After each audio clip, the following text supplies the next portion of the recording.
আসসালামু আলাইকুম ভিউয়ার্স, কেমন আছেন সবাই? নিশ্চয়ই ভালো আছেন, আশা করি আপনারাও ভালো আছেন, আমিও ভালো আছি। তাই তো চলে এসেছি বরাবরের মতো আজকের ইফতারি বানাতে। তাই ইফতারিতে প্রথমে দেখতে পাচ্ছেন একটি ঢ্যাঁড়স কেটে রেখেছি।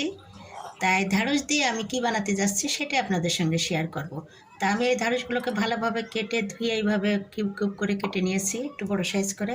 এখানে আমি 1 মগ মতো পানি দিয়ে দিলাম। এখন এটাকে আমি 20 মিনিট মতন ভিজিয়ে রাখবো। 20 মিনিট পর আমি ফিরে আসছি, ততক্ষণ আপনারা আমার সাথে থাকুন। 20 মিনিট ভিজিয়ে রেখেছি। এখন এটাকে আমি এটা দিয়ে চালনা দিয়ে সেঁকে নেব।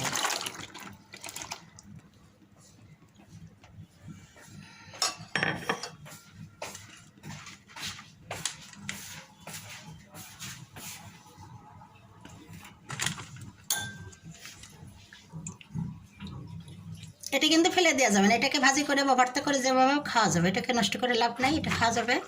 আমি এখন পানিটা দিয়ে কী করবো সেটা দেখাচ্ছি। এখন এর ভিতরে আমি 1 চামচ ইসবগুলের ভুসি দিয়ে দিলাম, আর 1 চামচ দিলাম, 2 চামচ।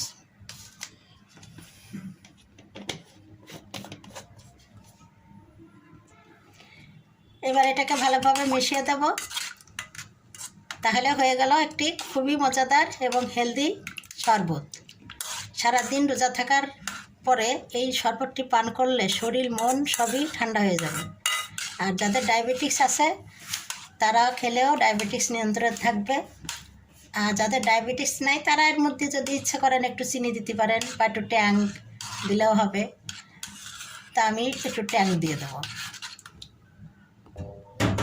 এটা অপশনাল। আমি ট্যাং দিয়ে দিলাম, বা চিনি দিতে পারেন, যে কোনো কিছু দিয়ে, বা এমনিও খেতে পারেন।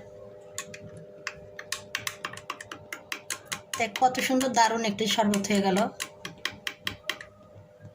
ইফতারের সময়টা আপনারা খেতে পারেন,